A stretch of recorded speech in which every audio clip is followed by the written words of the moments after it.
दोस्तों का हार्दिक स्वागत करता हूं आपके अपने यूट्यूब चैनल में। आज की वीडियो के माध्यम से हम समाजशास्त्र BA first year first semester के छात्र छात्राओं के लिए जो मिड टर्म की परीक्षा उनकी होती है उसके लिए खास करके ऐसे 5 टॉपिक्स के बारे में चर्चा करने वाले हैं जो कि बहुत ही महत्वपूर्ण है और आपकी परीक्षा में बस यहीं से प्रश्न आने वाले हैं। आने वाले सेमेस्टर एग्जाम्स के लिए यह वीडियो बहुत ही हेल्पफुल होगा। इसके अलावा जो मिड टर्म की परीक्षा होने वाली है या हो रही है किसी किसी विश्वविद्यालय में तो उसके लिए बेहद ही महत्वपूर्ण है। तो अगर आपके पेपर का नाम वैसे सभी विश्वविद्यालयों का सिलेबस सेम है, आपको पेपर 1 पेपर 2 दोनों के माध्यम से समझाने का प्रयास रहेगा। तो बीए फर्स्ट सेमेस्टर के इन 5 टॉपिक से प्रश्न आएंगे। कौन कौन से प्रश्न बनते हैं इसको भी जान लीजिएगा।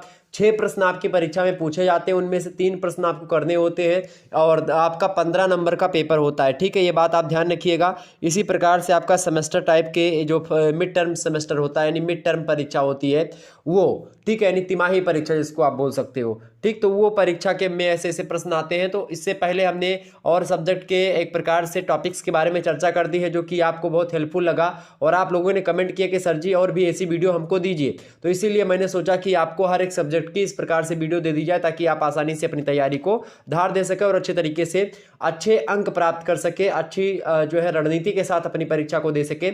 इस पॉइंट ऑफ व्यू से मैं पढ़ाने का आपको प्रयास कर रहा हूं। तो बीए फर्स्ट सेमेस्टर 2023 की परीक्षाओं के लिए सोशियोलॉजी का ये मॉडल पेपर है मिड सेमेस्टर एग्जामिनेशन के दृष्टि से लिए यानी कि उसके लिए। ओके, तो सबसे पहले हमको समाजशास्त्र के बारे में पढ़ लेना है कि समाजशास्त्र किसे कहते हैं, समाजशास्त्र का अर्थ और परिभाषा जान लीजिएगा क्योंकि एग्जाम में प्रश्न आपसे पूछेगा कि समाजशास्त्र से आप क्या समझते हैं। समाजशास्त्र के जो है प्रकृति को बताते हुए उसके विशेष क्षेत्र की विवेचना कीजिए। यह समाजशास्त्र का वैज्ञानिक अर्थ और परिभाषा बताइए। कुछ इस प्रकार से प्रश्न पूछ सकता है। ठीक है, यह समाजशास्त्र एक वैज्ञानिक विषय है, सामाजिक जो है विषय है, ऐसे आपसे पूछ सकता है यानी प्रकृति के बारे में। तो बस आपको थोड़ा सा समाजशास्त्र के बारे में जान लेना। वैसे मैं समाजशास्त्र के अर्थ को बताऊं, समाजशास्त्र का अर्थ क्या है सभी को पता होगा कि यूरोप में फ्रांस की क्रांति से पैदा होने वाली जो उथल पुथल है उसके कारण से कहीं ना कहीं पे आप देखेंगे फ्रांसीसी विचारक जो आते हैं उनका नाम है अगस्त कॉम्ट।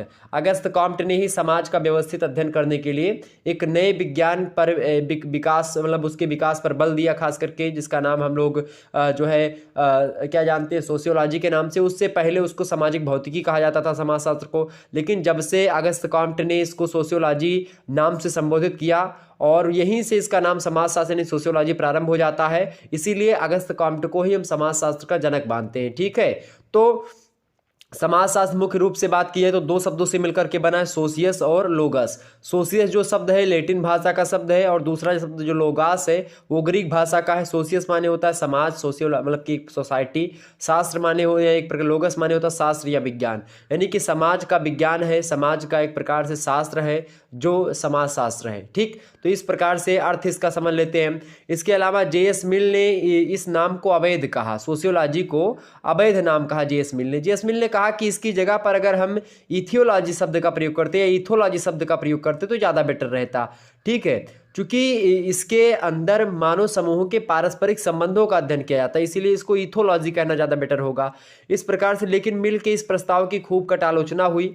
बाद में हर्बर्ट स्पेंसर आते हैं, सोशियोलॉजी शब्द को ही अधिक उपयुक्त मानने लगते हैं और इस प्रकार से उन्होंने कहा कि प्रतीकों की सुविधा और जो है सूचकता उसकी उत्पत्ति संबंधी वैधता से कहीं अधिक महत्वपूर्ण होती है। इसीलिए खास करके सोशियोलॉजी ही कहा जाए इसको, ये ज़्यादा बेटर नाम है। इसके अलावा क्योंकि समाज जो होता है व्यक्तियों का एक समूह नहीं होता है, संबंधों की एक जटिल व्यवस्था होती, संबंधों की व्यवस्था होती है। लेपियर कहते हैं कि समाज मनुष्यों के एक समूह का नाम नहीं है बल्कि मनुष्यों के बीच होने वाली जो अंतर क्रियाएं होती हैं इनके प्रतिमानों को ही हम समाज कहते हैं। तो कुल मिलाकर के समाज होता है संबंधों की व्यवस्था और उन्हीं संबंधों की व्यवस्था को संबंधों की जो अध्ययन होता है, जो संबंध होते हैं परस्पर व्यक्तियों में समाज के अंतर्गत निवास कर रहे उन्हीं के संबंधों का अध्ययन करते हैं। समाज अमूर्त होता है, उसी अमूर्त संबंध को हम समाजशास्त्र विषय वस्तु के अंतर्गत अध्ययन करते हैं। ये इसका एक प्रकार से परिभाषा है। कुछ विद्वान समाजशास्त्र को समाज का अध्ययन मानते हैं जिसमें दुर्खीम, गिडिंग्स, समनर, वार्ड का नाम आता है। कुछ विद्वान समाज को सामाजिक संबंधों का अध्ययन मानते हैं जिनमें खास करके आपको पता होगा तमाम सारे विद्वानों का नाम आता है, मैंने ऑलरेडी आप सभी को बता रखा है। आप वीडियोस देख लीजिएगा, उसमें हर एक चीज़ों के बारे में मैंने विस्तार से चर्चा कर दी है। ओके, इसके अलावा कुछ विद्वान ऐसे जो समाजशास्त्र को सामाजिक अंतर क्रियाओं का अध्ययन मानते हैं, जैसे गिन्सबर्ग हो गए, सिमेल हो गए, हाफ हाउस हो गए, ये लोग हो गए। इसके अलावा कुछ लोग हो गए जो समाजशास्त्र को समूहों का अध्ययन मानते हैं, उसमें हेरी जॉनसन हो गए या अन्य विद्वान हो गए। कुल मिलाकर के आप देखेंगे कि वार्ड की परिभाषा जो है समाज शास्त्र, समाज का वैज्ञानिक अध्ययन है, बड़ी जबरदस्त परिभाषा है। और सामाजिक संबंधों की व्यवस्था के आधार पर समाजशास्त्र को परिभाषित करने में वार्ड का सबसे प्रथम स्थान रहा है। इस प्रकार से मैकाइबर पेज की बात की है तो समाज शास्त्र सामाजिक संबंधों के विषय में है, मैकाइबर पेज कहते हैं। दुर्कीम कहते हैं कि समाजशास्त्र सामूहिक प्रतिनिधानों का विज्ञान है। जीएफ क्यूबर कहते हैं कि समाजशास्त्र को मानवीय संबंधों के वैज्ञानिक ज्ञान की व्यवस्था के रूप में परिभाषित किया जा सकता है। इस प्रकार से समाजशास्त्र की तमाम सारी परिभाषाओं को अगर हम पढ़ें तो समाजशास्त्र में समाज और सामाजिक संबंधों के अध्ययन का इतना महत्व होता है कि उन्हीं पर पूरा का पूरा समाजशास्त्र कहीं ना कहीं पे एक तरीके से घेरे हुए होता है। तो कुल मिलाकर के समाजशास्त्र के बारे में ये आपको जान लेना चाहिए। समाजशास्त्र, अच्छा प्रश्न यहाँ पर ये भी उठता है कि सामाजिक संबंध क्यों बनते हैं, सामाजिक संबंध कैसे बनते हैं, ये तमाम प्रकार की चीज़ें हैं। आप चैप्टर 1 मेरा देख लीजिएगा, मैंने पढ़ाया है, उसमें मैंने विस्तार से चर्चा कर दी इन सभी के बारे में। तो समाजशास्त्र के बारे में आपको अर्थ, परिभाषा, प्रकृति, इन सभी चीज़ों के बारे में जानना चाहिए। समाजशास्त्र का जो विषय क्षेत्र है उसमें आप देखेंगे स्वरूपात्मक संप्रदाय भी है, जॉर्ज सीमिल का विचार भी अलग तरीके से दिया गया। चूँकि समाज में आप देखते हैं मानव समाज, पशु समाज, सामाजिक समूह, सामाजिक मूल्य, अंतरक्रिया, तमाम प्रकार की चीज़ों का अध्ययन किया जाता है।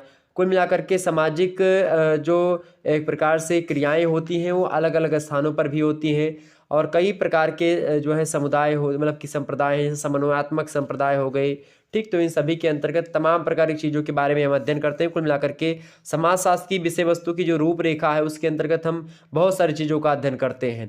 कुछ विद्वान तो कहते हैं, जैसे कि अगर बात की जाए गिन्सबर्ग, तो गिन्सबर्ग सामाजिक स्वरूप शास्त्र हो गया, सामाजिक प्रक्रियाएं, सामाजिक नियंत्रण, सामाजिक व्याधिकी, ये सब समाजशास्त्र के अंतर्गत पढ़ते हैं।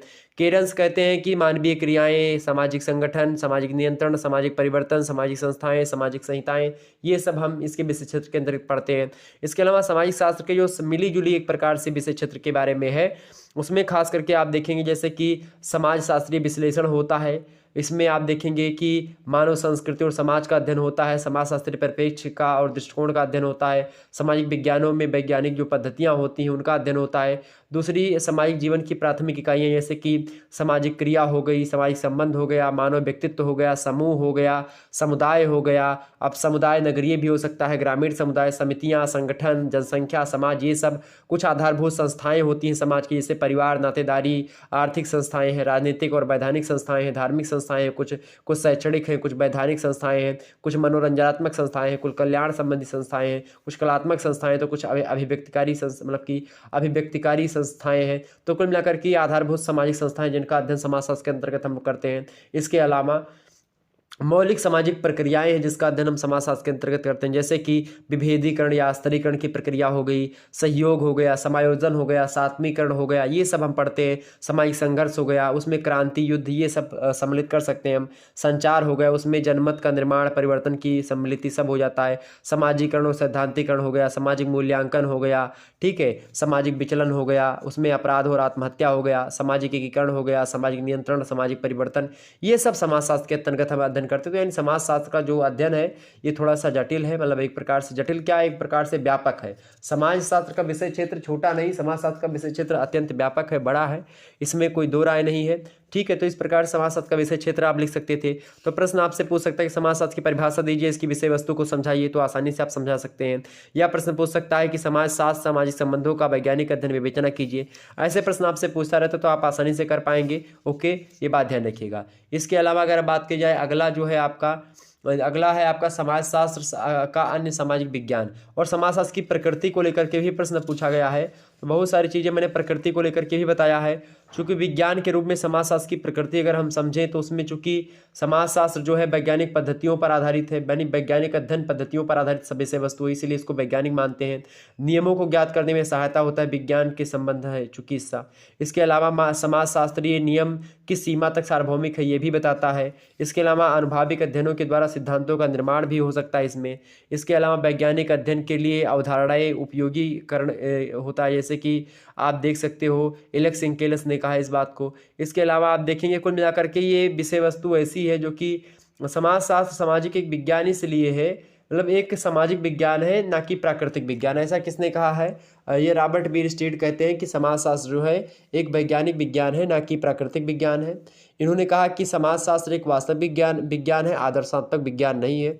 समाजशास्त्र एक शुद्ध विज्ञान है, व्यवहारिक विज्ञान नहीं है। समाजशास्त्र एक अमूर्त विज्ञान है, मूर्त विज्ञान नहीं है। समाजशास्त्र एक सामान्य विज्ञान है, विशेष विज्ञान नहीं है। समाजशास्त्र एक तार्किक और अनुभव सिद्ध विज्ञान है। ये बताया किसने? ये बताया भाई रॉबर्ट बीरस्टेड ने। इनकी एक पुस्तक है द सोशल ऑर्डर, बड़ी फेमस पुस्तक है। उसी पुस्तक में इस समाजशास्त्र की वैज्ञानिक प्रकृति को इन्होंने बड़े अच्छे तरीके से समझाते हुए इन 6 पहलुओं को बताया। ओके, कुल मिलाकर के आप देखेंगे कि समाजशास्त्र सामाजिक विज्ञान है, प्राकृतिक विज्ञान नहीं है। समाजशास्त्र वास्तविक यानी पॉजिटिव साइंस है और नॉर्मेटिव साइंस नहीं है। इसके अलावा समाजशास्त्र जो है प्योर विज्ञान एक प्रकार से है, व्यवहार यानी अप्लाइड विज्ञान नहीं है। अब्स्ट्रैक्ट है, sociology is abstract and don't जो है कॉन्क्रीट, यानी कि मूर्त नहीं है वो। सामान्य विज्ञान है, स्पेशल विज्ञान नहीं है। ठीक, ये चीज़ें आप समझिए समाजशास्त्र के बारे में। कुल मिलाकर के समाजशास्त्र की प्रकृति इस प्रकार से जो है विद्वानों ने बताई। तो समाजशास्त्र की ये चीज़ें आपकी समझ में आ गई होंगी। इसके अलावा तो आपसे पूछ सकता है कि एक विज्ञान के रूप में समाजशास्त्र की प्रकृति की विवेचना कीजिए, या विज्ञान क्या है, समाजशास्त्र को किस प्रकार से विज्ञान कहा जा सकता है। ऐसे प्रश्न आपसे पूछ सकता है, तो ये भी प्रश्न आपका तैयार कर लीजिएगा, हो सकता है आपकी परीक्षा में आ जाए। इसके अलावा समाजशास्त्र और अन्य सामाजिक विज्ञानों के साथ उसका क्या संबंध रहा, इससे प्रश्न आपके आ सकता है। जैसे कि समाजशास्त्र का संबंध जो है अगर खास करके बात की है तो इसे राजनीति शास्त्र से रहा है। समाजशास्त्र का संबंध भूगोल से रहा है। समाजशास्त्र का संबंध मानव शास्त्र रहा है। समाजशास्त्र का संबंध आर्थिक विचारधारा यानी अर्थशास्त्र रहा है। तो ये भी आपको थोड़ा सा जानना पड़ेगा। ओके, ये भी आपको थोड़ा सा पढ़ लेना है। तो इस प्रकार से ये समाजशास्त्र और अन्य सामाजिक विज्ञानों के साथ उसका क्या संबंध है, इसको थोड़ा सा जान लेना परम आवश्यक है। मानव शास्त्र समाजशास्त्र इसलिए संबंधित है चूंकि संस्कृति, सामाजिक संगठन, नातेदारी व्यवस्था ये सब इसी से संबंधित है। सामाजिक नियंत्रण हो गया। राजनीति शास्त्र इसलिए संबंधित चूंकि उसमें आप देखिएगा नातेदारी में मतलब कि राजनीति शास्त्र में चूंकि व्यक्ति और समाज, सामाजिक चेतना ये सब कहीं ना कहीं पे समाजशास्त्र और राजनीति शास्त्र में दोनों में मिलती हैं। कुल मिलाकर के इतिहास से भी संबंधित चूंकि ऐतिहासिक पद्धति, सामाजिक परिवर्तन, कार्य कारण संबंध ये सब पढ़ने के लिए इतिहास का सहारा लेना पड़ता है। इसके अलावा दर्शन शास्त्र, सामाजिक मूल्य, सामाजिक न्याय ये सब पढ़ने में दर्शन शास्त्र, श्रम कल्याण, नियोजन, औद्योगिकरण ये सब सोशियोलॉजी में पढ़ते हैं और अर्थशास्त्र में भी पढ़ते हैं। मनोविज्ञान में आप सामाजिक सीख, मानव व्यक्तित्व और मानव व्यवहार या मनोविज्ञान में भी पढ़ते हैं और समाजशास्त्र में भी पढ़ते हैं। कुल मिलाकर के हर एक विषय से संबंध रखता है और अंतर भी रहता है, इसको आपको समझना पड़ेगा थोड़ा सा। आपसे ही पूछेगा कि समाजशास्त्र की परिभाषा दीजिए, अन्य सामाजिक विज्ञानों के साथ इसके संबंधों की विवेचना कीजिए। तो आप थोड़ा सा संबंधों के बारे में बता सकते हैं। ये हो गया। इसके अलावा अगला है समुदाय, समिति और संस्था। समुदाय, समिति और संस्था पर थोड़ा थोड़ा आप पढ़ लीजिएगा। एग्जाम पॉइंट अब इससे बढ़िया प्रश्न है और सेमेस्टर में तो एकदम से मज़ा आ जाएगा अगर आप इसको पढ़ लीजिएगा। ठीक है, चूंकि समुदाय की इसके अलावा तीसरा पॉइंट आपका छूट गया, समाज और पशु समाज। चूंकि समाज और पशु समाज की अगर बात की है तो समाज आप सभी को पता होगा समाज किसे कहते हैं। समाज सामाजिक संबंधों की एक व्यवस्था है। मैकआवर पेज ने इस पर मोहर लगाई है। क्या कहा कि समाज सामाजिक संबंधों का जाल है, ये बात ध्यान रखिएगा। और गिडिंस कहते हैं कि समाज स्वयं में एक संघ अथवा संगठन है अथवा औपचारिक संबंधों का एक ऐसा योग होता है समाज जिसमें सहयोग देने वाले लोग पारस्परिक संबंधों के द्वारा जुड़े हुए रहते हैं। इस प्रकार से गिडिंस महोदय ने समाज के बारे में बताया। राइटर कहते हैं कि समाज एक अमूर्त धारणा है जो एक समूह के सदस्यों के बीच पाए जाने वाले पारस्परिक संबंधों की संपूर्णता का बोध कराती है। इसके अलावा गिन्सबर्ग कहते हैं कि समाज ऐसे व्यक्तियों की सामूहिकता है जो अनेक संबंधों और व्यवहारों की जो विधियां होती हैं उनके द्वारा संगठित होता है और उन व्यक्तियों से अलग होता है जो इस प्रकार के संबंधों द्वारा बंधे हुए नहीं हैं अथवा जिनके व्यवहार उनसे भिन्न है। इस प्रकार से बताते हैं। टालकट पार्सन्स की बढ़िया परिभाषा उन्होंने कहा कि समाज को उन मानवीय संबंधों की जटिलता के रूप में परिभाषित किया जा सकता है जो समाज और साध्य के रूप में की गई क्रिया के फलस्वरूप उत्पन्न होते हैं, चाहे वे यथार्थ हों या केवल प्रतीकात्मक हों। ये बताया। इस प्रकार से आप देखिएगा समाज शास्त्र, समाज की अगर बात की जाए तो समाज कुल मिलाकर के आप पहला बात तो ये है समाज की कि समाज का निर्माण सामाजिक संबंधों से होता है। ठीक, और ये क्या है, अमूर्त है, जटिल है और परिवर्तनशील भी है। संबंध जो होते हैं परिवर्तनशील भी होते हैं, जटिल भी होते हैं और अमूर्त होते हैं, संबंध दिखाई नहीं पड़ते हैं।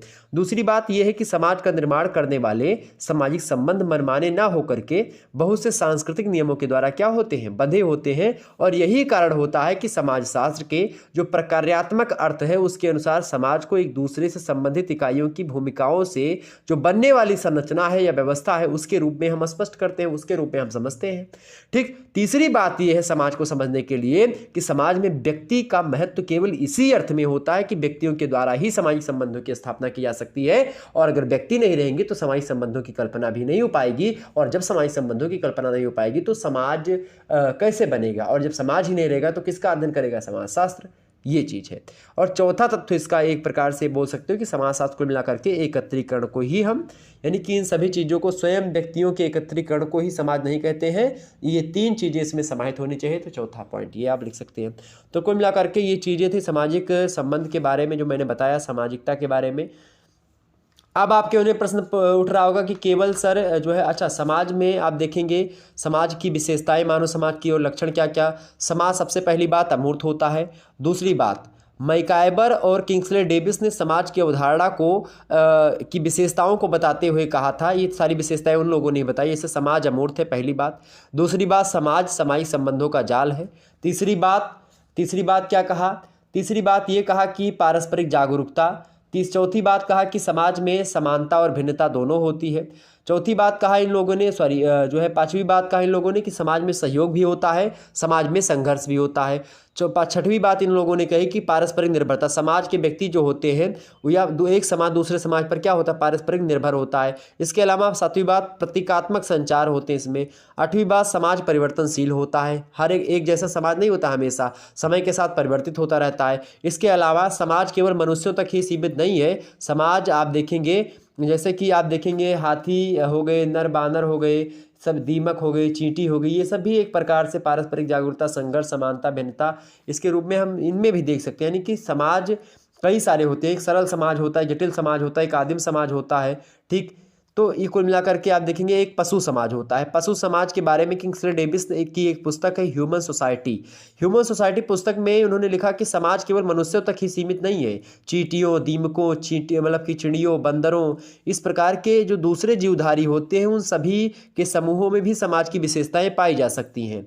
अनेक विद्वान और प्रमुख रूप से खास करके डार्विन की अगर बात की जाए तो डार्विन ने यहाँ तक माना कि जो कुछ विकसित नर बानर हैं उनकी शारीरिक रचना में होने वाला जो क्रमिक परिवर्तन है उसके माध्यम से मनुष्य अपने वर्तमान तक पहुंच सका है। यानी कि एक उद्विकास का सिद्धांत जो डार्विन का है, मानव उद्विकास का, उसमें आप देखिएगा उन्होंने बानरों की उत्पत्ति से, यानी कि जो आदि मानव से लेकर के आदिम समाजों से लेकर के सरल समाज तक किस प्रकार से एक प्रकार से पूरी विशेषता रही है, इसके बारे में उन्होंने बताया।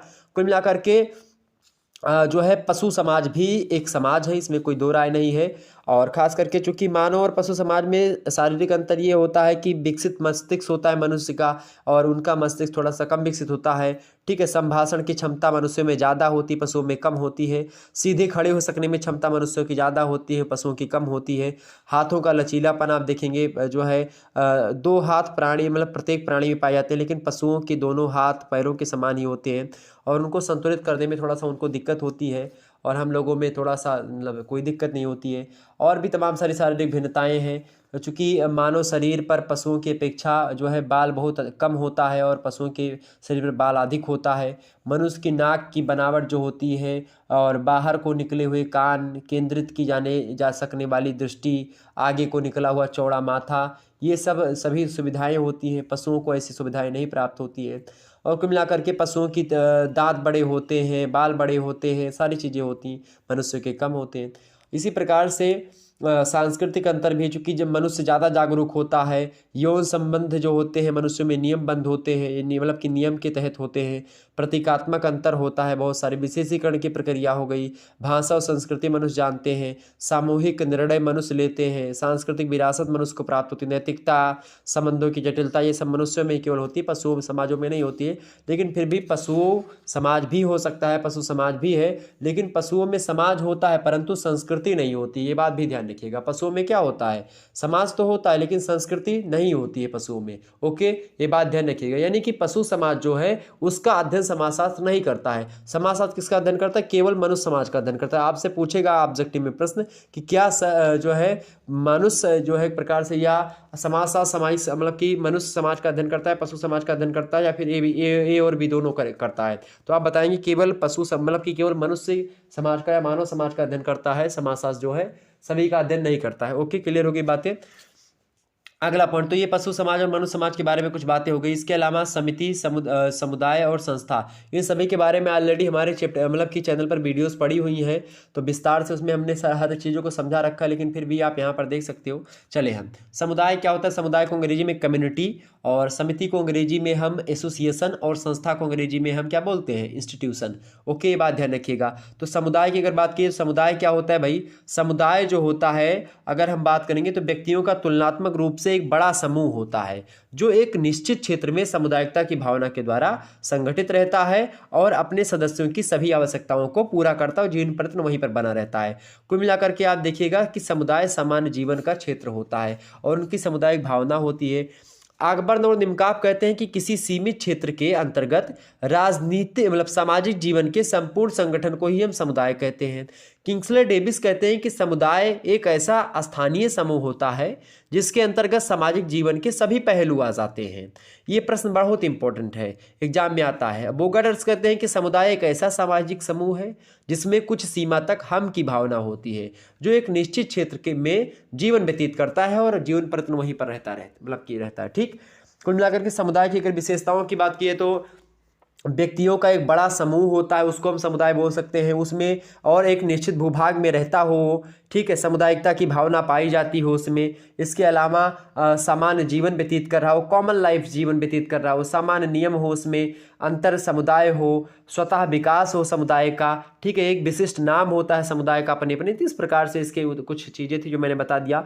अच्छा, समाज और समुदाय में अंतर ये होता है कि समाज जो होता है सामाजिक संबंधों की व्यवस्था है और समुदाय व्यक्तियों का समूह है, यानी कि समुदाय वो दिखाई पड़ेगा, समुदाय मूर्त है और समाज अमूर्त है। ये बात ध्यान रखिएगा। ओके, समाज में क्या होता है कि केवल सहयोग ही नहीं बल्कि संघर्ष होता है, विरोध होता है, प्रतियोगिता भी होती है। जबकि समुदाय में क्या होता है? सामुदायिक भावना होती है, ऐसी भावना जो केवल सहयोग के लिए ही विकसित हो पाती है, उसमें संघर्ष नहीं होता। समुदाय में संघर्ष नहीं होता, कम्युनिटी में संघर्ष नहीं होता, कम्युनिटी में केवल और केवल सहयोग होता है। जबकि सोसाइटी में क्या होता है? समाज में संघर्ष भी होता है, विरोध भी होता है, प्रतियोगिता भी होती है, कंपटीशन भी होता है, सब कुछ होता है। समाज जो होता है उसका कोई निश्चित भूभाग नहीं होता है, क्योंकि संबंधों की व्यवस्था होती है तो कोई क्राइटेरिया नहीं होती है। जबकि समुदाय की क्राइटेरिया होती है, एक निश्चित भूभाग होता है, एक निश्चित भू क्षेत्र होता है। समाज जो होता है वो अधिक व्यापक होता है, अधिक स्थायी होता है, जबकि समुदाय जो होता है समाज की तुलना में बहुत छोटा होता है और समाज की अपेक्षा कम स्थायित्व होता है इसमें।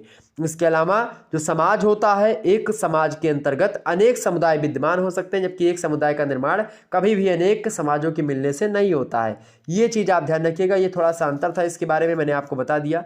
ठीक है, इसके अलावा समाज का एक समाज चूंकि एक समान व्यवस्था है, इसीलिए इसका कोई एक विशेष नाम नहीं होता किसी समाज का, जबकि प्रत्येक समुदाय का एक विशेष नाम होता है। ओके, ये बात ध्यान रखिएगा। बात की जाए समिति की, समिति को अंग्रेजी में एसोसिएशन कहते हैं। एसोसिएशन की परिभाषा को देते हैं, एसोसिएशन क्या है कि जब कुछ व्यक्ति किसी निश्चित उद्देश्य की पूर्ति के लिए क्या करते हैं, कुछ लोगों का सहयोग लेकर के उसके आधार पर एक संगठन का निर्माण करते हैं, तब उसी व्यक्तियों के संगठन को हम समिति कहते हैं। जैसे कि दुर्गा पूजा करवाने के लिए कुछ विशेष व्यक्ति इकट्ठा होते हैं और उसमें चंदा वंदा लेकर के एक दुर्गा पूजा करने के लिए एक ब्यौरा सेट करते हैं कि हमको 9 दिन तक जो है ये करना है, ये इस पद पर रहेगा, वो एक समिति का निर्माण करते हैं, तो वो समिति होती है। ठीक है, समिति में क्या होता है? मैकाइवर पेज कहते हैं कि एक समिति व्यक्तियों का कोई भी वह समूह होता है जो किसी सामान्य उद्देश्य अथवा उद्देश्यों को प्राप्त करने के लिए संगठित होता है। गिन्सबर्ग कहते हैं किसी निश्चित उद्देश्य या उद्देश्यों को पूरा करने के लिए कुछ व्यक्ति सहयोग के आधार पर एक संगठन की रचना करते हैं, तब उसे हम एक समिति कहते हैं। बोगार्ड्स कहते हैं कि साधारणतः किसी उद्देश्य को प्राप्त करने के लिए मिलजुल कर कार्य करने वाले व्यक्तियों को ही समूह मतलब जो मिलजुल करने वाले व्यक्तियों के समूह होते हैं उसी को हम समिति कहते हैं।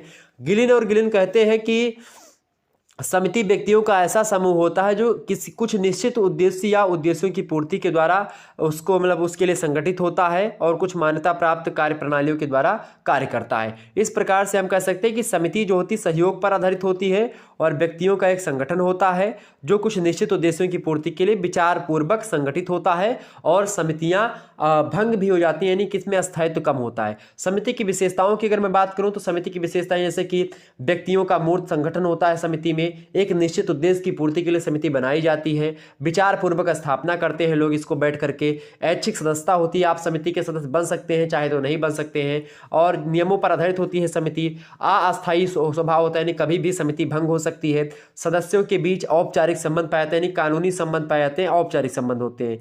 जैसे समिति जैसे कॉलेज हो गया, कॉलेज कुछ विद्यार्थियों, शिक्षकों और अन्य कर्मचारियों का एक संगठन है जिसका उद्देश्य शिक्षा का प्रसार करना है। इसकी सदस्यता ऐच्छिक है। तो ये एक अनेक नियमों पर आधारित है। इस प्रकार कॉलेज एक क्या है? समिति है। कॉलेज क्या है? कॉलेज अपना एक समिति है। गांव पंचायत एक समिति है। परिवार भी एक समिति है। मजदूर संघ भी एक समिति है। राजनीतिक दल भी एक समिति है। कुल मिलाकर के आप देखेंगे समिति, कुछ ऐसी चीज़ें मिलेंगी जो संस्था भी मिलेंगी आपको, समिति भी मिलेंगी। ठीक है, तो ये बात ध्यान रखिएगा। अच्छा, समिति और समाज में क्या अंतर होता है? समिति जो होती है व्यक्तियों का एक संगठन है और इसीलिए अमूर्त है, और समाज जो होता है अमूर्त होता है, चूंकि संबंधों की व्यवस्था है। समिति का निर्माण बहुत बाद की घटना है, जबकि समाज का अस्तित्व असभ्यता बर्बरता के युग से ही आपको मिलता है। यानी समाज का एक इतिहास समिति से बहुत पुराना है, जबकि समिति अभी नई नई बनी है। समिति का निर्माण विचार पूर्वक और योजनाबद्ध से होता है। समाज का विकास स्वतः होता है, धीरे धीरे होता है। समिति एक अस्थायी संगठन है, जबकि समाज तुलनात्मक रूप से बहुत अस्थायी व्यवस्था है। समिति कृत्रिम संगठन है, समाज एक जो है प्राकृतिक उपज है। समुदाय और समिति में जो अंतर होता है, समुदाय जो होता है उसमें व्यक्ति की सभी प्रकार की आवश्यकताओं की पूर्ति होती है। समिति केवल कुछ उद्देश्यों की पूर्ति के लिए बनाई जाती है। समुदाय का आकार बड़ा होता है, समिति का आकार छोटा होता है। समुदाय में हम की भावना होती है, घनिष्ठ संबंध होता है, महत्व होता है उसका। समिति के सदस्यों में औपचारिक संबंध होता है, स्वार्थ प्रधान संबंध होता है, उसमें समुदाय में स्वार्थ नहीं जुड़ा हुआ होता है। समुदाय की सदस्यता प्रत्येक व्यक्ति के लिए अनिवार्य होती है, समिति के लिए एक प्रकार से अनिवार्य नहीं होती है, सदस्यता अनिवार्य नहीं होती है। समुदाय का जन्म स्वतः होता है, समिति का आवश्यकता के अनुसार ही हम उसका निर्माण करते हैं समिति का। ठीक है, इसके अलावा एक समुदाय में सभी व्यक्तियों की स्थिति लगभग समान होती है, जबकि समिति में क्या होता है, कुछ लोग ऊंचे पद पर होते हैं, कुछ लोग नीचे पद पर होते हैं, यानी अलग अलग उसमें होते हैं। समुदाय में स्थानीय क्षेत्र एक निश्चित भूभाग का होना जरूरी होता है, जबकि समिति के लिए किसी निश्चित भूभाग की आवश्यकता नहीं होती। इस प्रकार से समुदाय और समिति में कुछ अंतर हो गया। आगे समझते हैं संस्था। संस्था जो होती है, संस्था क्या होती है भाई? इंस्टीट्यूशन जिसको कहते हैं। संस्था की अगर बात की तो संस्था जो होती है सामाजिक नियमों तथा कार्य प्रणालियों की एक व्यवस्था होती है, इसीलिए संस्था भी अमूर्त होती है। ठीक है, जो सामाजिक मूल्यों, नियमों और कानूनों के अनुसार व्यक्तियों को अपने उद्देश्य पूरा कराने की अनुमति देती है। संस्था क्या करती है? अनुमति देती है। ठीक, मैरिल और एल्ड्रिच कहते हैं कि सामाजिक संस्थाएं आचरण के वे प्रतिमान हैं जो मनुष्य की मुख्य आवश्यकताओं की पूर्ति के लिए निर्मित हुए हैं, जबकि मैकाइबर पेज कहते हैं कि सामूहिक क्रिया की विशेषता बताने वाली कार्य प्रणाली के अस्थायित्व रूप या अवस्था को ही हम संस्था कहते हैं। यानी कि ये सब परिभाषाएं आपको थोड़ा बहुत ध्यान रखनी चाहिए, और बाकी विस्तार से पढ़ने के लिए आप हमारा मॉडल पेपर 2022 वाला देख सकते हो, और जो हमने चैप्टर वाइज वीडियो हर एक सब्जेक्ट मतलब कि पूरा करवाया है, सिलेबस करवा दिया था लगभग, तो वो देख लीजिएगा, आपको सारी चीज़ें क्लियर हो जाएंगी। उसमें मैंने सारी चीज़ों को विस्तार से समझा करके बताया है। रास महोदय कहते हैं कि सामाजिक संस्थाएं संगठित मानवीय संबंधों की वह व्यवस्था है जो सामान्य इच्छा द्वारा स्थापित या स्वीकृत होती है।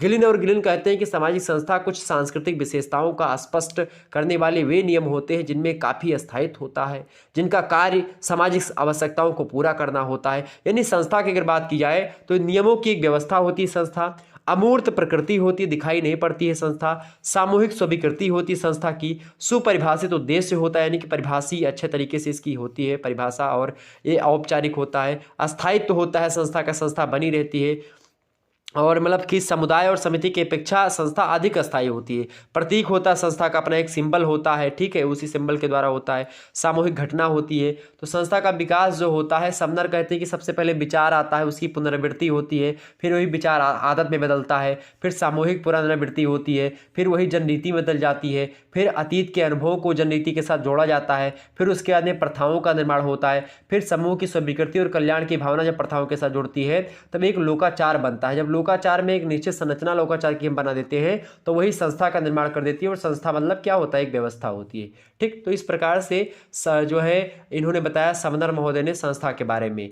कुल मिलाकर के आप जो है संस्था के कार्य होते हैं, संस्था कई बार, संस्था के उदाहरण जैसे कि विवाह हो गया, नौकरी के नियम हो गए, ये सब क्या है? एक संस्था ही होते हैं, दिखाई पड़ते। संविधान हो गया, उत्तराधिकार के नियम हो गए, परीक्षा प्रणाली हो गई, आचार संहिता हो गई, ये सब संस्था के उदाहरण हैं।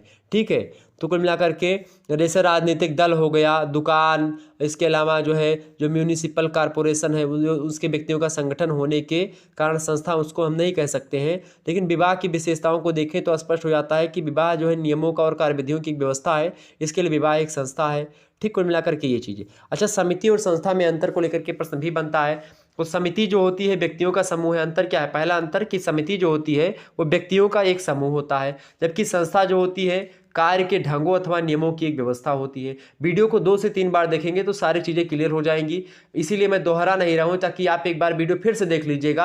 आप परीक्षा से पहले 2, 3, 4 बार इसी वीडियो को देख लीजिएगा तो एक ओवरव्यू हो जाएगा और यहीं से आपका प्रश्न आ जाएगा और कहीं भटकने की आवश्यकता नहीं, कुछ और पढ़ने की आवश्यकता नहीं पड़ेगी। बस वीडियो को 3 से 4 बार आप देख लीजिएगा, 2 से 3 बार देख लेंगे तो भी चल जाएगा।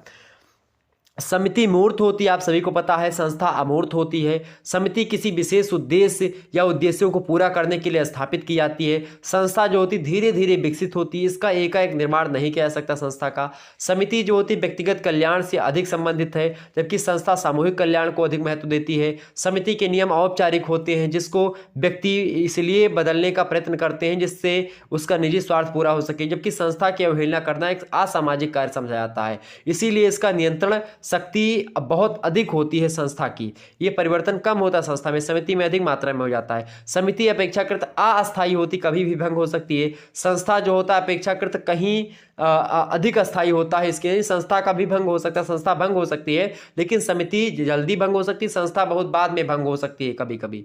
ठीक है, समितियों का संस्कृति के विकास में विशेष योगदान नहीं होता, जबकि संस्थाएं जो होती हैं सांस्कृतिक विशेषताओं को एक पीढ़ी से दूसरी पीढ़ी तक पहुंचाने का महत्वपूर्ण कार्य करती हैं। सबसे महत्वपूर्ण कार्य होता है संस्था का यही। समिति के अधिकांश प्रतीक भौतिक होते हैं, जबकि संस्था के प्रतीक जो होते हैं सांस्कृतिक विशेषताओं के द्वारा ही निर्धारित किए जाते हैं कि क्या प्रतीक होगा संस्था का। तो कुल मिलाकर के परिवार एक समिति भी है और संस्था भी। ये बात भी ध्यान रखिएगा, एग्जाम में प्रश्न बनता है कि परिवार क्या है। परिवार एक समिति भी है, परिवार एक संस्था की भी है। ओके, हम समितियों के सदस्य हैं, संस्थाओं के नहीं। ये कथन किसका है? मैकाइबर और पेज ने कहा था कि हम समितियों के सदस्य होते हैं, संस्थाओं के नहीं है। We belong to association not to institution. ठीक है, यह कथन कहीं ना कहीं पे संस्था की तुलनात्मक प्रकृति को स्पष्ट करने में बहुत सहायता प्रदान करता है। इस प्रकार से आप देखते हैं ये सब संस्थाएं होती हैं और समुदाय, समिति और संस्था ये पारस्परिक निर्भर एक प्रकार से होते हैं। चूंकि आप देखिएगा गांव क्या है, गांव एक समुदाय है। एक उदाहरण समझिएगा, गांव, कोई भी गांव एक समुदाय होता है, गांव एक समुदाय है। स्कूल क्या है? एक समिति है। गांव के अंदर एक स्कूल होता है, स्कूल क्या है? एक समिति है। क्या है? एक समिति है। चूंकि एक निश्चित उद्देश्य की पूर्ति के लिए स्कूल की स्थापना की गई, तो स्कूल एक समिति है। और स्कूल को संचालित करने वाले जो नियम होते हैं, जो व्यवस्था होती है, वह संस्था कहलाती है। तो भाई नियम और कायदे दिखाई पड़ते? नहीं दिखाई पड़ते, तो इसलिए संस्था अमूर्त होती है। गांव एक समुदाय है, चूंकि गांव दिखता है तो वो मूर्त होता है।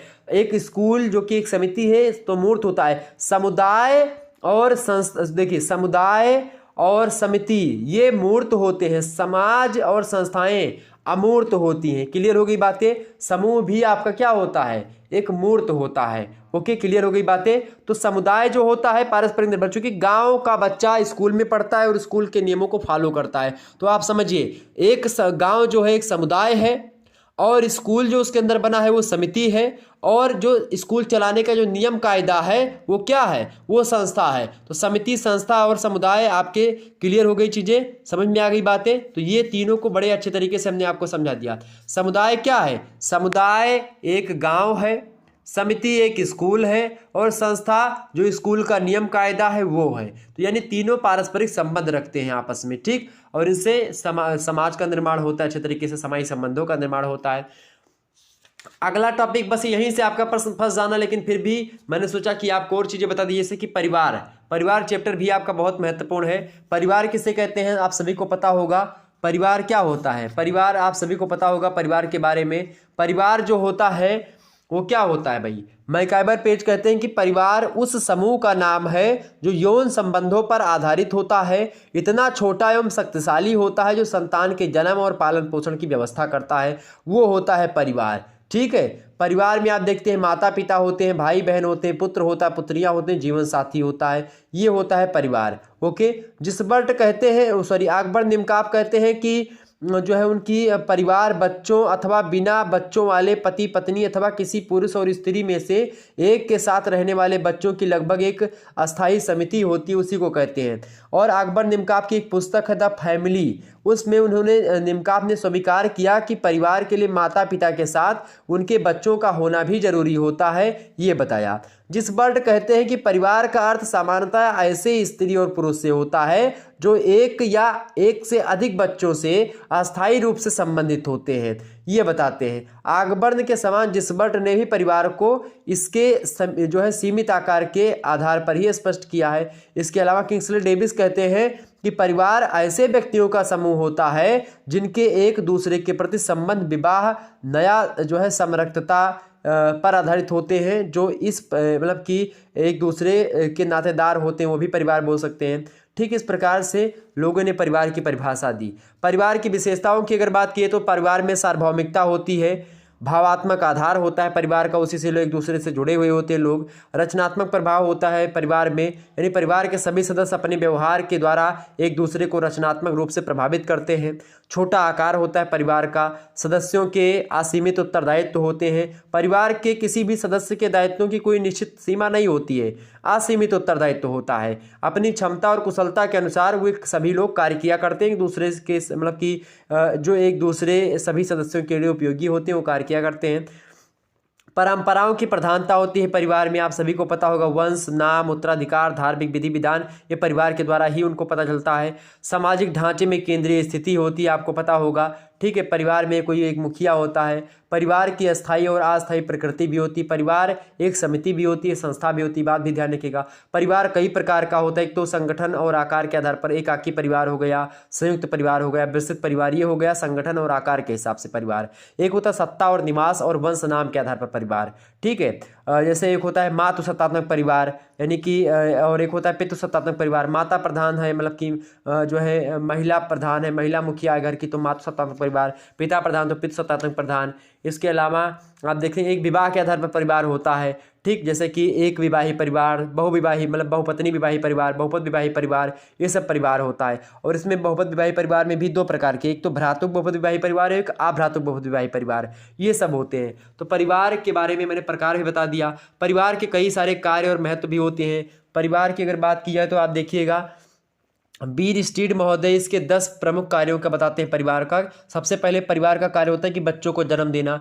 दूसरा कार्य होता है कि यौन संबंधों पर नियंत्रण रखना। तीसरा कार्य बताया कि संबंधों की देख रेख मतलब सदस्यों की देख रेख करना। चौथा कार्य बताया कि सांस्कृतिक विशेषताओं की सीख देना। पांचवा कार्य बताया बीर स्टीड ने कि समाज में एक रूपता को उत्पन्न करना, ये भी परिवार का काम होता है। और छठवां कार्य बताया बीर स्टीड ने कि सदस्यों के जीवन की रक्षा करना, जो सदस्य हैं उनके जीवन की रक्षा करना परिवार का कर्तव्य है। इसके अलावा आपसी सहयोग को बढ़ाना, ये भी इसका कर्तव्य है परिवार का ही। ठीक है, इसके अलावा सदस्यों का समाजीकरण करना, यानी सोशलाइजेशन की क्रिया परिवार से ही संबंध होती है, तो वो भी सदस्यों को एक विशेष सामाजिक स्थिति देना, ये भी परिवार का ही कार्य है। इसके अलावा आर्थिक क्रियाएं करना, ये भी एक प्रकार से परिवार का ही कार्य है। तो इस प्रकार से परिवार के कार्य हैं, ये मैंने आपको बता दिया। इसके अलावा परिवार की बात की है तो वर्तमान समय में परिवार में बहुत परिवर्तन हो रहा है। परिवार के आकार में परिवर्तन हो रहा है, संयुक्त परिवार से छोटे परिवार बनते जा रहे हैं। पिता के अधिकारों की कमी हो रही है, माताएं अपना एक प्रकार से और दोनों लोग आपस में सारे मैनेज करके घर चलाते हैं। स्त्रियों और युवकों की शक्ति में वृद्धि हो रही है धीरे धीरे। ठीक है, वृद्धों के नियम कायदे धीरे धीरे भंग होने लगे हैं। परिवार में जो है अस्थायित्व पैदा हो चुका है, कभी परिवार भंग हो जा रहा है। सामाजिक कार्यों में परिवर्तन हुआ है, सांस्कृतिक कार्यों में परिवर्तन हुआ है, आर्थिक कार्यों में, मनोरंजन संबंधी कार्यों में परिवर्तन हुआ है, बहुत सारी चीज़ें। ठीक है, आप देखेंगे जो है कई सारी चीज़ें हैं। अब परिवार के अंतर्गत ही नातेदारी वगैरह आ जाती है, इसके बारे में वैसे अभी प्रश्न आपसे नहीं पूछेगा, तो ये हो गया परिवार।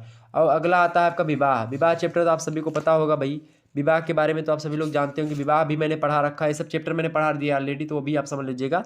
वैसे यहाँ तक आपका मिड टर्म में आएगा नहीं, प्रश्न पूछेगा नहीं, लेकिन फिर भी मैंने सोचा आपको बता दें। ठीक है, तो अगर विवाह की बात की तो विवाह क्या होता है। वेस्टरमार्क कहते हैं कि विवाह को एक या अधिक पुरुषों का एक या अधिक स्त्रियों के साथ होने वाला वह संबंध कहकर परिभाषित किया जा सकता है जो प्रथा अथवा कानून के द्वारा स्वीकृत होते हैं, जिसमें विवाह से संबंधित दोनों पक्षों और उनसे उत्पन्न होने वाले बच्चों के अधिकारों और कर्तव्यों का समावेश होता है। मजूमदार एवं मदान कहते हैं कि विवाह संस्था का संबंध एक विशेष सामाजिक स्वीकृति से होता है जो साधारणतया कानूनी स्वीकृति अथवा धार्मिक संस्कार के रूप में होती है, जो विषम लिंग के व्यक्तियों को यौगिक संबंधों को स्थापित करने और उनसे संबंधित सामाजिक और आर्थिक संबंधों का उन्हें अधिकार देती हैं। इस प्रकार से विवाह को परिभाषित करते हुए हॉबेल कहते हैं कि विवाह सामाजिक आदर्श नियमों की एक समग्रता होती है, जो विवाहित व्यक्तियों के पारस्परिक संबंधों को उनके रक्त संबंधियों और अन्य नातेदारों के एक प्रकार से नातेदारों के प्रति परिभाषित करती है और उन पर नियंत्रण रखती है। ये चीज़ हो गई। विवाह एक सामाजिक संस्था है। इसके अलावा आप देखिएगा कुल मिलाकर के यह संस्था प्रमुख रूप से व्यक्तियों को यौन संबंधों का अधिकार देती है कि हाँ आप ये चीज़ें कर सकते हैं। और एक प्रकार से कई सारी चीज़ें हैं। विवाह कई सारे उद्देश्य होते हैं, जैसे कि परिवार की स्थापना करना हुआ, यौन इच्छाओं की नियमबद्ध तरीके से पूर्ति करना हुआ, आर्थिक सहयोग, बच्चों का पालन पोषण करना हुआ, ये सब होता है विवाह का उद्देश्य। ठीक है। विवाह कई प्रकार के होते हैं। विवाह के अगर मैं आपको बताऊं विवाह के प्रकार की, तो एक होता है एक विवाह परिवार, मतलब कि एक विवाह जिसको आप मोनोगेमी कहते हैं। एक होता है आपका जैसे कि एक विवाह, एक होता है जो है बहुविवाह यानी बहुपत्नी विवाह जिसको कहते हैं। एक होता है बहुपद विवाह। ठीक, कई प्रकार के विवाह होते हैं, आप सभी को पता होगा। और एक होता है आप देखिएगा बहुपत्नी विवाह में भी कई सारे प्रकार होते हैं। एक आपको अंतर्विवाह और बहिर्विवाह भी एक होता है। अंतर्विवाह बहिर्विवाह आप सभी को पता होगा। बहिर्विवाह में गोत्र बहिर्विवाह, प्रवर बहिर्विवाह, सपिंड प्रवर बहिर्विवाह, टोटम बहिर्विवाह, ये सब विवाह होते हैं। ठीक, तो एक प्रकार से इसका महत्व भी है विवाह का। एक तो पारिवारिक जीवन की स्थापना करने के लिए, बच्चे को वैध रूप प्रदान करने के लिए। अगर कोई बच्चा बिना विवाह के पैदा हो जाता तो मतलब कि एक प्रकार से उसको क्या कहते हैं, एक प्रकार से अवैधानिक बच्चा है, यानी कि जिसको आप कहते हैं कि नाजायज औलाद। ठीक, इसके अलावा सामाजिक संबंधों की सुदृढ़ता होती है विवाह के द्वारा। व्यक्ति का समाजीकरण होता है, संस्कृति का संचरण होता है, यौन संबंधों की नियमबद्धता होती है, यानी कि एक प्रकार से आप अच्छे तरीके से एक स्त्री और पुरुष एक साथ एक कमरे में रह सकते हो। उससे पहले आप कोई रह करके समाज में दिखाओ, फिर दिक्कत की बात होती है। इस प्रकार से चीज़ें होती है। विवाह यानी इन सभी चीज़ों को जो है एक प्रकार से करता है अच्छे तरीके से। विवाह के कई प्रकार होते हैं। अब इसमें हिंदू विवाह और मुस्लिम विवाह, ईसाई विवाह, जनजाति विवाह, ये सब अलग अलग तरीके से होते हैं, क्योंकि अलग अलग समाजों में अलग अलग धर्म के हिसाब से अलग अलग विवाह के नियम होते हैं, अलग अलग कायदे होते हैं। उनको भी समझने के लिए हम चर्चा करेंगे आने वाले समय में। तो वो सब आपके जो सेमेस्टर वाले एग्जाम होंगे उनमें आएंगे, तो उसके लिए मैं कार्य कर रहा हूँ। समाज मतलब कि एक प्रकार से सारी चीज़ें हो रही हैं, लेकिन फिर भी अभी आपको इतना यहाँ पर समझने के लिए बहुत महत्वपूर्ण चीज़ें थी जो मैंने आपको समझा दी। यहाँ पर लगभग आपको बहुत सारे चैप्टर को मैंने बता दिया। वैसे ही आपको समिति, संस्था, विवाह और बड़े बड़े चैप्टर हैं, 2-2 दिन लगते हैं समझाने में, लेकिन वैसे मैंने आपको एक तीव्र गति से समझाया, एक रिवीजन के तौर पर दे दिया, ताकि आपको एक प्रकार से कैप्सूल मिल जाए एग्जाम पॉइंट ऑफ व्यू से, तो आप आसानी से अपनी परीक्षा दे सकेंगे और निश्चित तौर पर आप अच्छे अंक प्राप्त करेंगे, यही मैं उम्मीद करता हूं। आप लोग चैनल को सब्सक्राइब कर दीजिएगा, क्योंकि इसी प्रकार से वीडियो आपको मिलती रहेगी। बाकी चैप्टर वाइज विस्तार से वीडियो आपके चैनल पर उपलब्ध हो रही है। आप सभी लोग आसानी से लाइव क्लास बिल्कुल फ्री में यूट्यूब पर हमारे पा सकते हो। ओके, चलिए धन्यवाद, मिलते हैं नेक्स्ट वीडियो में। तब तक के लिए जय हिंद, जय भारत। आप सभी का बहुत बहुत धन्यवाद हमारे साथ जुड़ने के लिए। Good night. अल्लाह हाफिज़। सभी लोगों को गुड नाइट, सभी लोगों को गुड नाइट। धन्यवाद आप सभी का बहुत बहुत धन्यवाद हमारे से जुड़ने के लिए।